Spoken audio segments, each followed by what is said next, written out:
this cycling journey start? Like, what got you started? What were your motivations? And what's your favorite discipline in cycling? You want to start?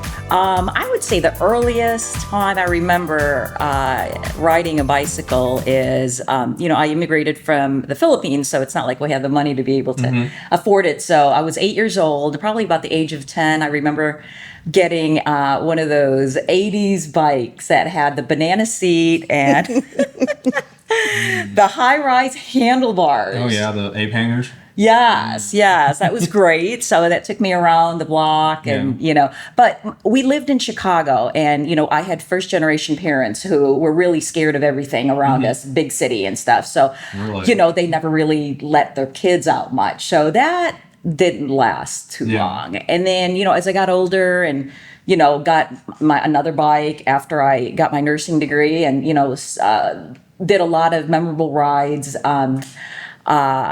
around Lakeshore Drive because I worked at Northwestern Hospital. And then I picked it up again probably about 5 years ago, just because I realized that, the wear and tear on your knees can kind of take a toll, and I just wanted to stay active. And so I picked up biking, and it really is very therapeutic to heal, just deal with a lot of life's challenges, health issues, stress, you name it. And, it's a wonderful way to connect with nature, great friends, and God.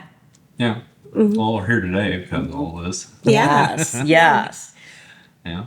For me, there's actually pictures of me as a very young kid, like whatever you are right after you're a toddler anyway, on a tricycle. And I remember my mom told me a story about how they got me that tricycle and I couldn't figure out how to pedal. So I just sat in the alley on the tricycle, just looking around, just enjoyed being on the bike.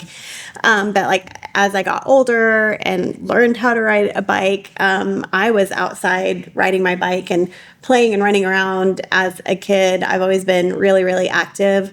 I broke my kneecap riding when I was 12 and was in a pelvis to ankle full leg cast for a while, and then a leg brace and all this stuff.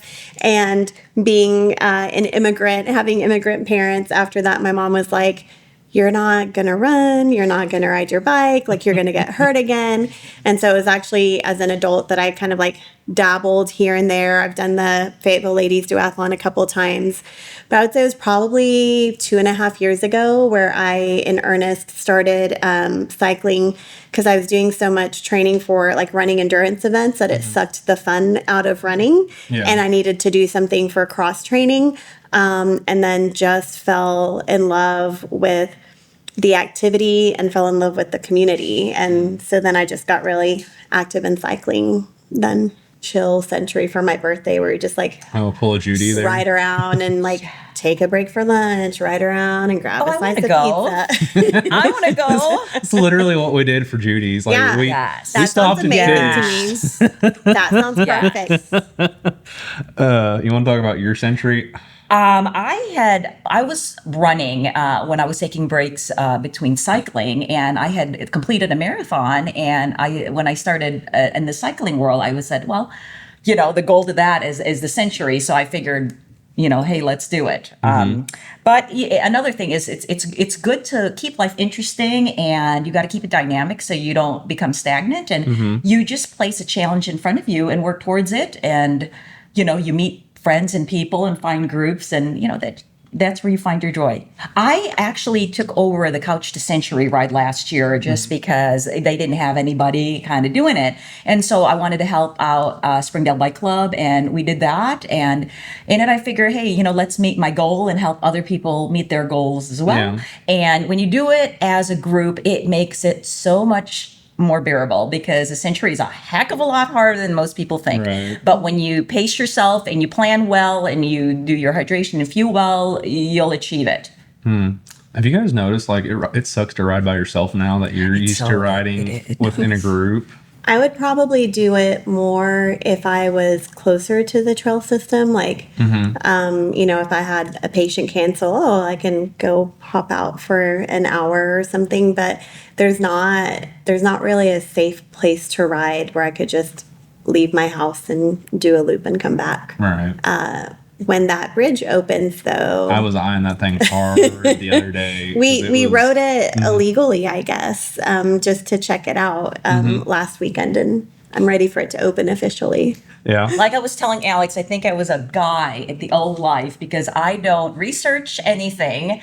I just go by the whim and do it without researching it. I get myself in these horrible situations. So don't be me. No. Do not. No. That's called prepare. being adventurous. I have a great time at the end of everything I do without planning. I have the most wonderful time, but for a century you have to plan because you will not make it. You will not survive. It was pure torture would be the best way I could explain my experience. Yeah. Thank God for Alex Smith and Sean Garles, who basically helped me finish it. I'm beyond grateful. I basically went from 55 miles, which was my longest ride, to a century. On the hottest day of summer. Remember that. Yep. On the Greenway, which the elevation was 4,000 and some change. That's not terrible. Well, for your first time, and the fact that I did not gradually ease my way towards more mileage from 55 to 100, and not fueling well, not hydrating well, not taking the electrolytes. I am telling everybody, please, You need to be there throwing to my salt expert pads. friend Chantal to follow the recommended, just to do it. Even when you think you don't need the fueling or hydration, just have it ready. Make sure you stop because your body will take you to where, to the finish line. Right. The one thing that I've found that like changed my cycling everything was getting a water bladder and wearing that backpack. Yes. Oh my gosh. Yes. I drink so much more water now. Yes. It's ridiculous. Did you know they have the bags that fit like on your top tube that you can put a bladder in, and so then the straw's right there and not heating up your back? I want one of those. Yes. Have you seen the one that Morgan Baumgartner's got? No. It's like 4 liters. It's a whole ass gallon on that bicycle. Morgan, send me the link to your bladder. It's some company in Australia, but she put it on there, and it's like this giant. It looks like a frame box. It's a box that goes in the frame, and it holds like a gallon of water. Yeah, that's what I need. But it's got a little spout that comes up, and you just lean down and sip it. Yeah. Yeah. Yeah. Camelback's definitely a must. The one thing I do like and prefer over those or the water bladders on your back is you can reach up there with your hand and push that water bladder. You don't have to suck as hard.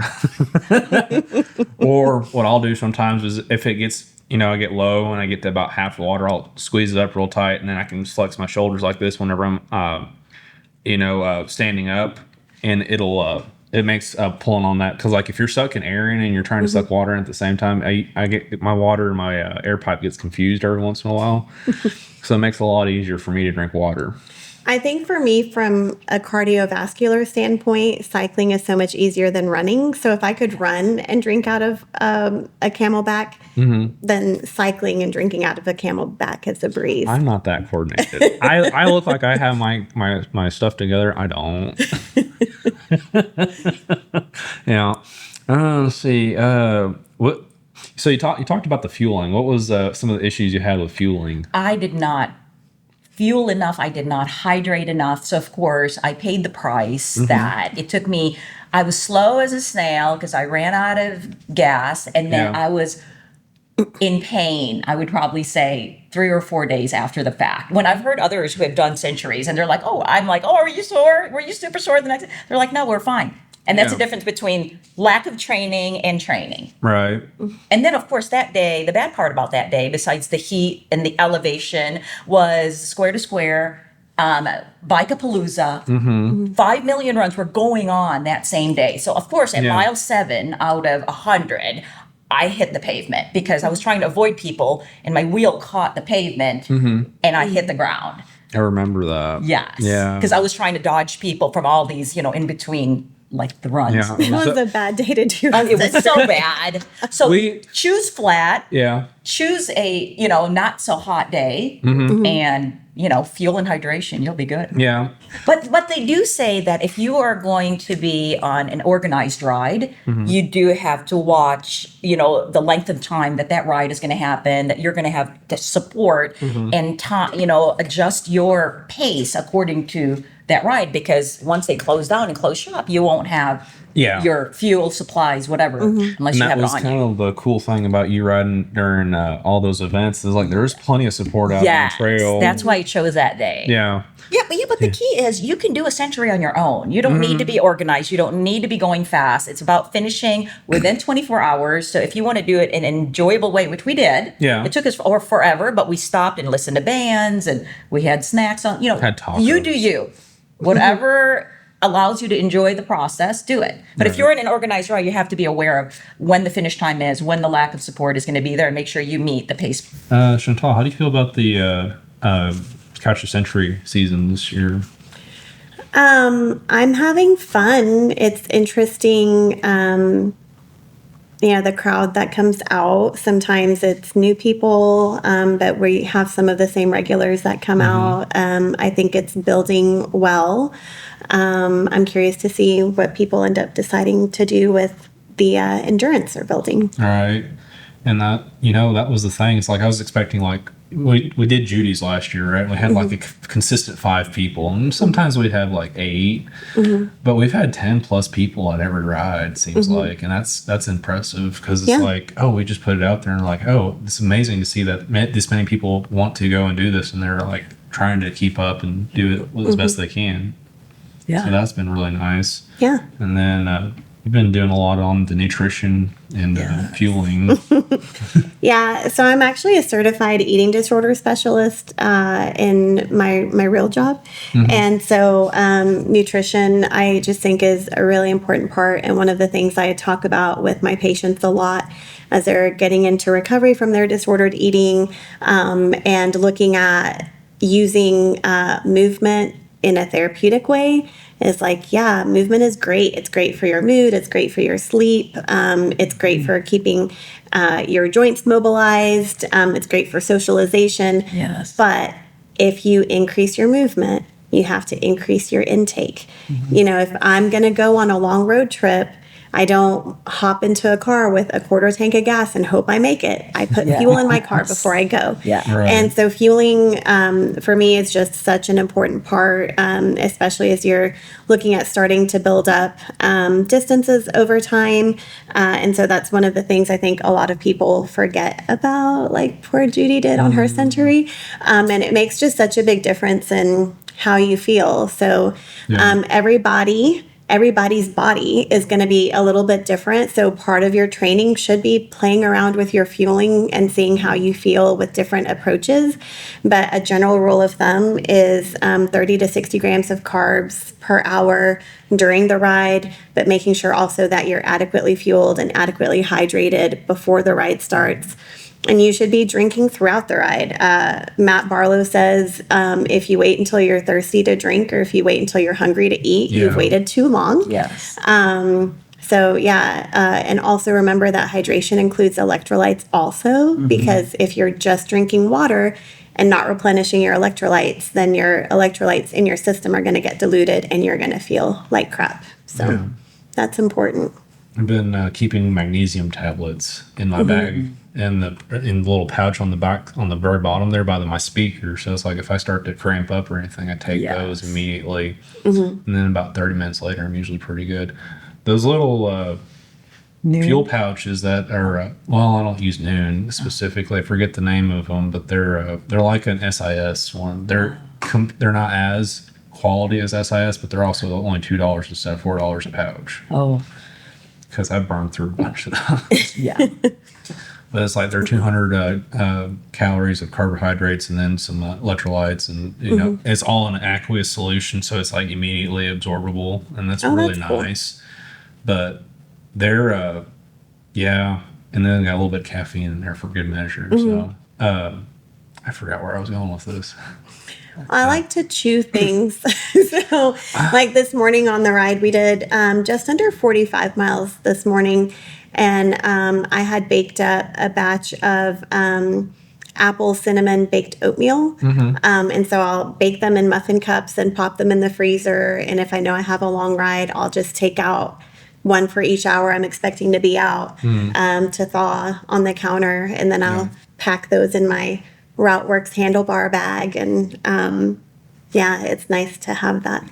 Oh, you need to add those in your repertoire of what we can order from you, for those They're really preparing for good. races. Yeah. I should, yeah. Yes. They're good because they don't have any flour or like actual sugar. It's like oatmeal, apple, cinnamon, eggs, And some sugar-free molasses. syrup, and honey.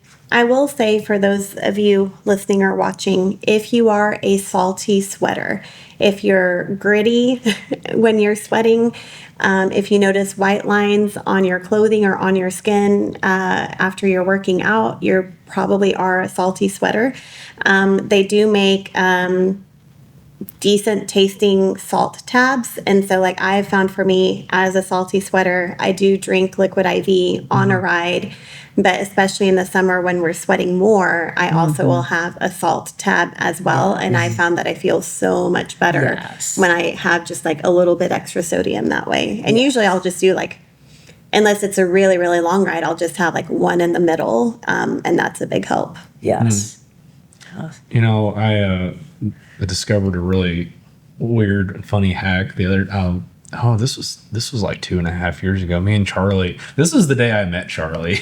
We were on a gravel ride that Caleb put together. He was doing the Little Sugar because he was getting ready to ride the Big Sugar that weekend. So this is probably first part of October, and it's still hot.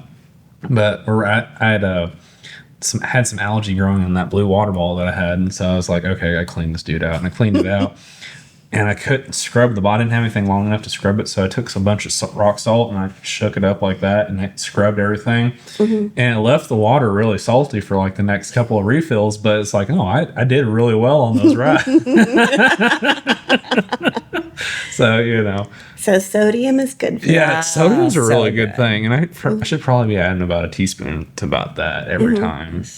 But I eat a lot of salt in my diet. I don't know that I'm a super salty sweater because every time I've tore my handlebars apart, and this is a good way to check. You tear if you take your bar tape off and there's white lines underneath it, you're a salty sweater. And I have replaced a few handlebars where it's like, throw them away because they're so much salt, and it's terrible. It's usually the triathletes. And the triathlete, I don't know. I have issues with triathletes' bikes, but we'll talk about that at a later date. Okay. How do you feel about the riding dynamics of the group? I was actually wondering if maybe we might start looking at having an A group and a B group. But the B group would still be expected to be like doing homework, which for cycling is riding your bike. Yeah, And because I do think that there are just naturally people that are going to have the time, the capacity, the desire to do like more intensive training, or maybe they're younger and their bodies just like respond really well to what's happening and they're naturally going to get faster. And then there's some other people that for whatever reason, maybe they just don't have the time to invest, or are having a difficult time with consistency, or their bodies don't react in the same way that some of the faster people that, you're just going to see the group get kind of stretched out a little bit. I do think from an organization standpoint, there might be some things that we can do to kind of address that and help it still be inclusive. But this might be unpopular. If there are some people that like just are showing up on Thursday and are not progressing, they might have a hard time even keeping up with the B group at some point. Right. Yeah, I've noticed a few that are in that camp, and then it's nice because Dave and or Debbie Shelley, she does a great job of like being the sweep for She loves being in the back. Yeah, she will does. tell you that. Like, Yeah. she said in the back, she can go her own pace. Yeah. She can listen to whatever she wants to if she wants to listen to something. Like, she's not, getting in the mix of stuff. Like, she likes hanging off the back and just enjoying herself. Yeah, And she has a good time just being vibing. yeah, she Yeah. does. I Debbie really Shelley's her own vibe. Yeah. I really appreciate them coming out to all the rides because they've been a nice addition to it, and they're always so wonderful to have. Yeah. But yeah, no, that's a tough one because it's like that was the whole thing. It's like I don't want to leave. I want it to be like a little Marine squad. It's like we all go at the same pace. But it's like not everybody's got that mentality to like stick with the pack and safety in numbers. Yeah. And I get it too. I get the zoomies every once in a while because like if we get a nice long stretch of road and it's got a 1% grade going down, and I can clear 30 miles an hour, I'll do it. Yeah. 100% I'll do it because it's like I'm hard to catch on downhill. Gravity's helping you. Gravity is helping Mass a lot. is helping. Yeah. Well, conservation of motion and all that good stuff. Well, and I think that's one of the things about the group ride where you can equalize in a way that maybe it's harder to do running. Like, as a runner, there were times where I would run with people slower than me, and sometimes it would work well because, like, oh, that's just going to be my really easy run, and I know if I run with Susie, that's going to be, my chill recovery run for the week.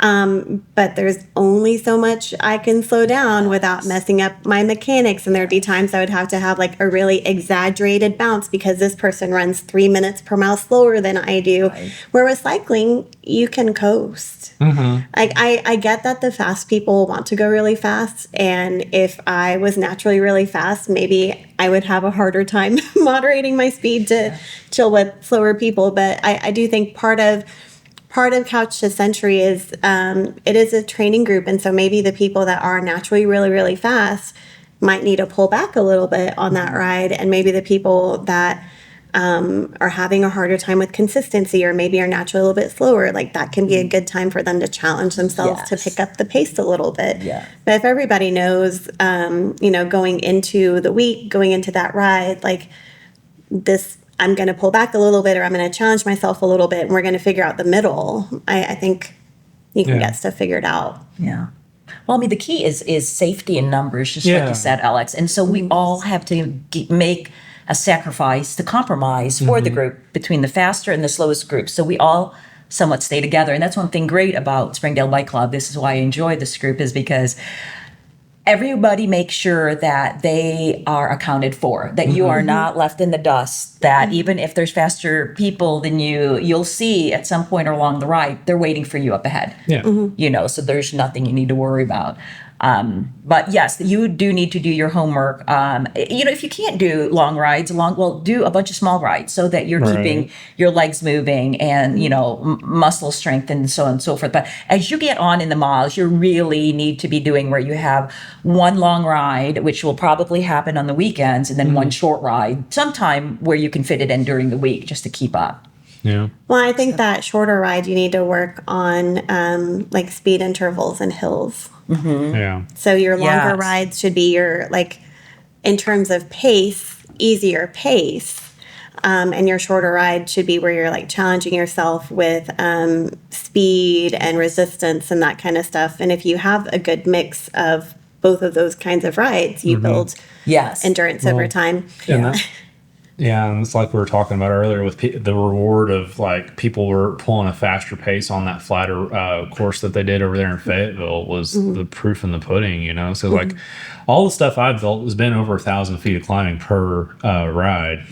And that 30-mile course I have right now is probably the easiest course as far as elevation goes because it's the same elevation as like the 20 and the 25, but it's over the 30. So, there's less elevation per mile.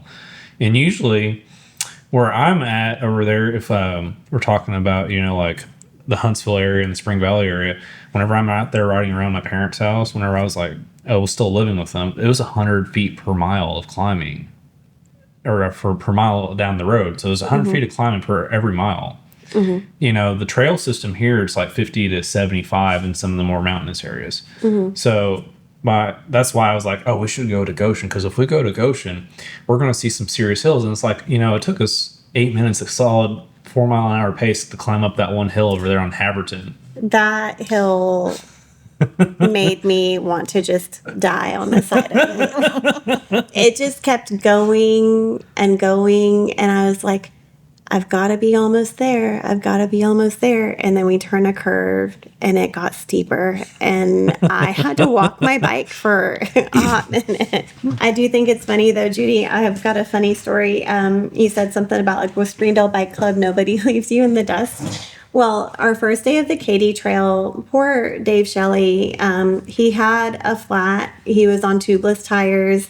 And the repairs just were not holding. So I think we stopped 3 times on the way out to our turnaround point to deal with his tires. And then finally he ended up getting the tire replaced at our turnaround point. There was a bike shop.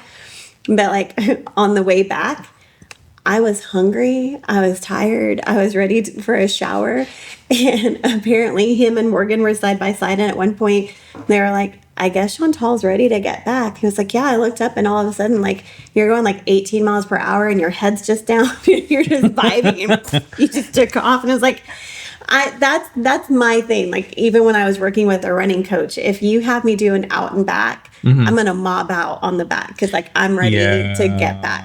I I'm ready noticed that. for dinner or lunch. Yeah, if you want me to ride fast, just tell me there's pizza if I just make it to the point we're going to. And I'm like, okay, I'm If we here. could leave on time and, you know, bang out a 15-mile-an-hour average going forward, we might make it back in time to go to Odd Soul for pizza every once in a while. And it's scary. It really takes you to just rise above your fears to be on all open road. I think that Right. was the thing for last year's Couch to Century. It was all open road, and I think it freaked people out. That's why it was not as many people. I don't get nervous on the route from the Boys and Girls Club to P Barn and out because like it is all open road. Yeah. But it's pretty chill. People are used to riders being out there. That's why I love that route out there. It's not, the traffic isn't that busy. Yes. But like highway, when people are like zooming past me at 55 miles per hour and there's like a semi that I could feel the breeze moving my clothes, like that's a lot for me. And I'm not nervous to ride on road, but that highway made me uncomfortable. Yeah. Well, I apologize. Oh, I mean, that's all right. Everybody has a different comfort level, and I'm Yeah. sure there's lots of people that would be fine riding on that, and I just am not one of them. Which is I nice. I just know people are playing on their phone a lot. And I don't trust Yeah. people in a car going by me that fast. That is true. Yeah. So all it takes is someone hearing a notification and they're like, "Oh, I've got to look at that right now, this second." Thump, thump, and then you're done. Yeah. Judy, you got anything to add to like essential gear that you cannot leave the house without? Your phone.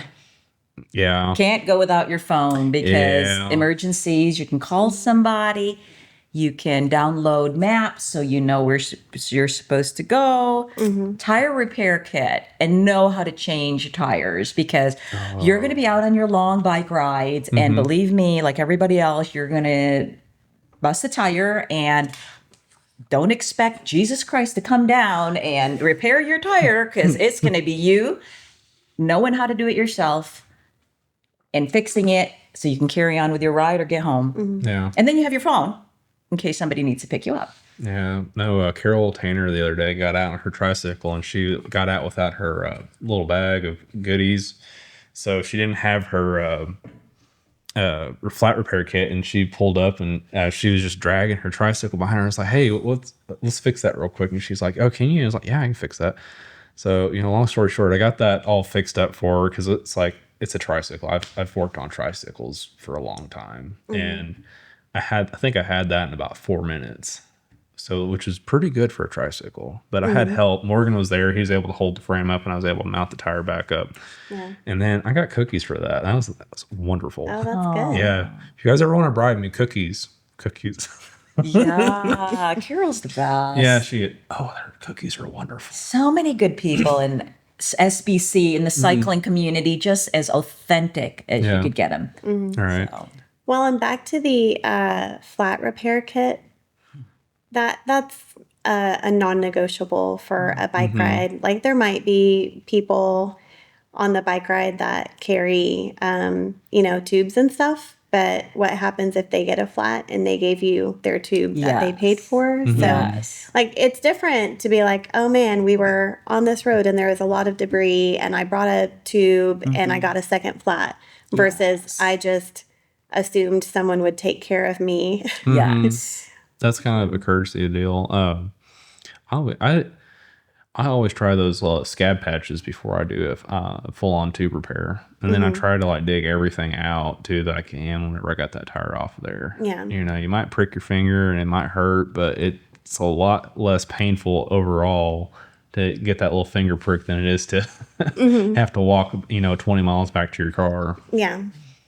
So And that's another thing about this journey too, as Chantal was mentioning, is, you have to have accountability for yourself. You can go through life expecting somebody to take care of you, somebody to fix your thing, but part of the journey of life is you knowing how to fix things yourself and carry on yourself, because everybody's got, it's on the same road and everybody's there to help you, but you have to help yourself to achieve success. So.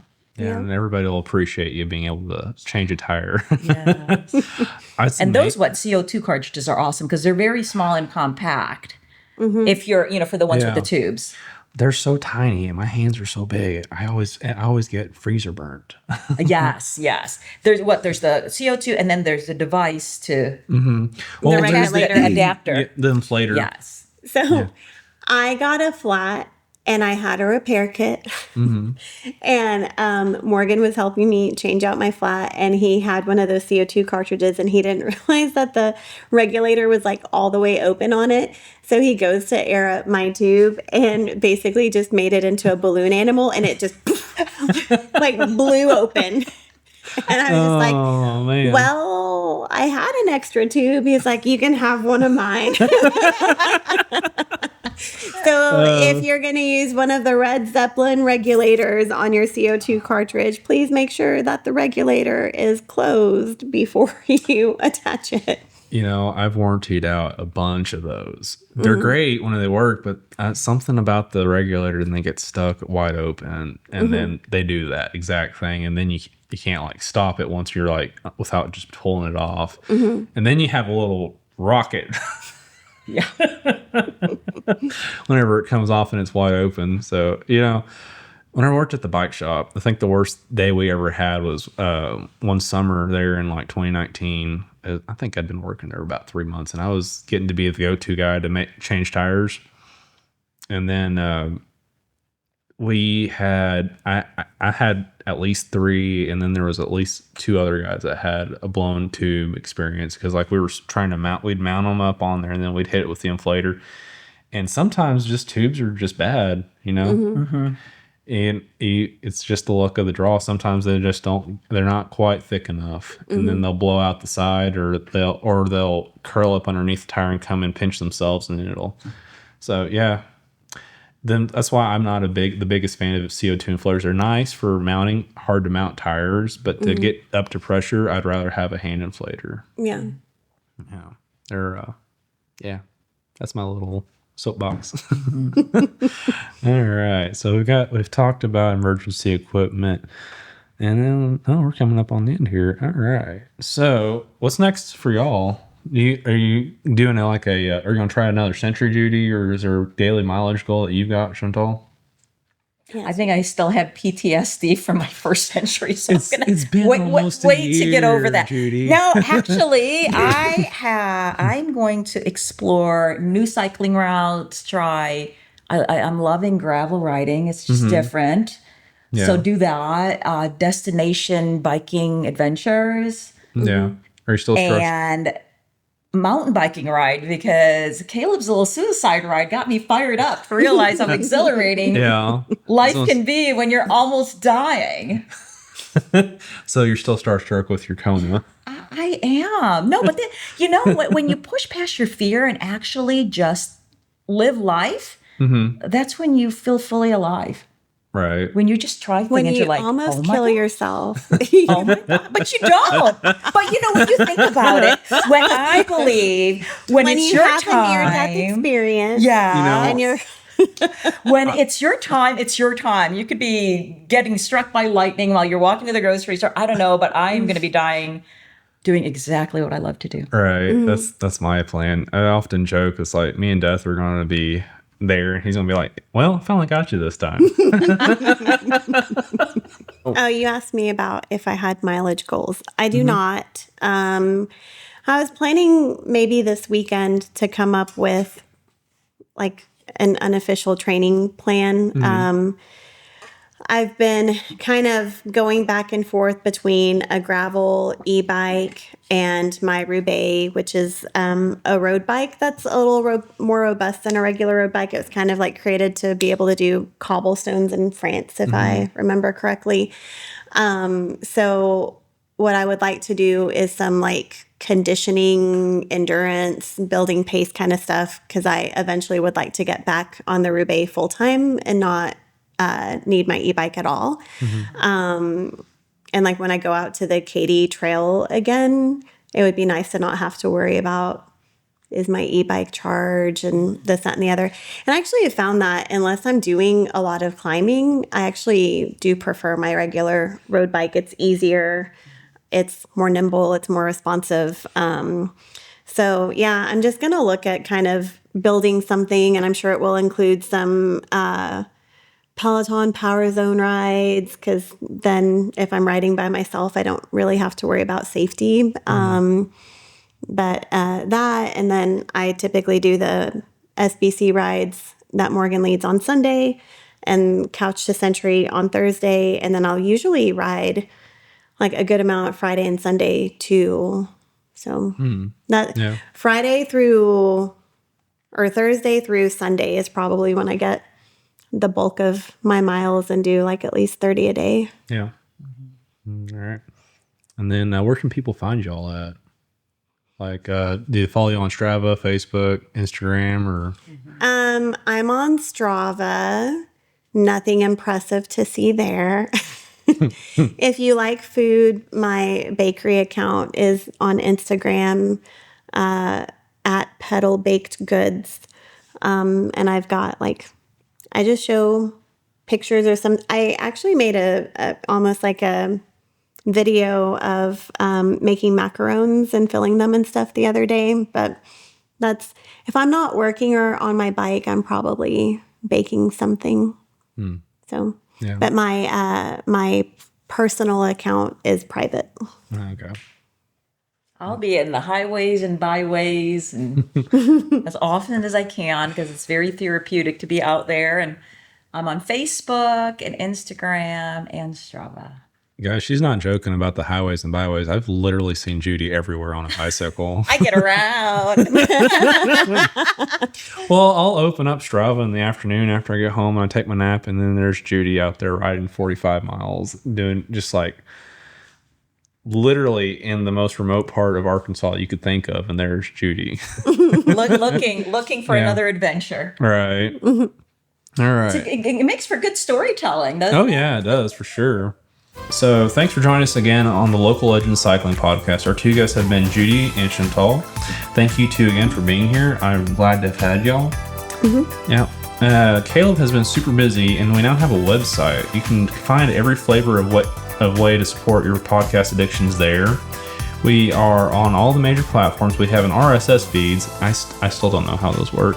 And you can even listen on the website there. So thanks again. Y'all are awesome. Happy riding. Yeah. Bye.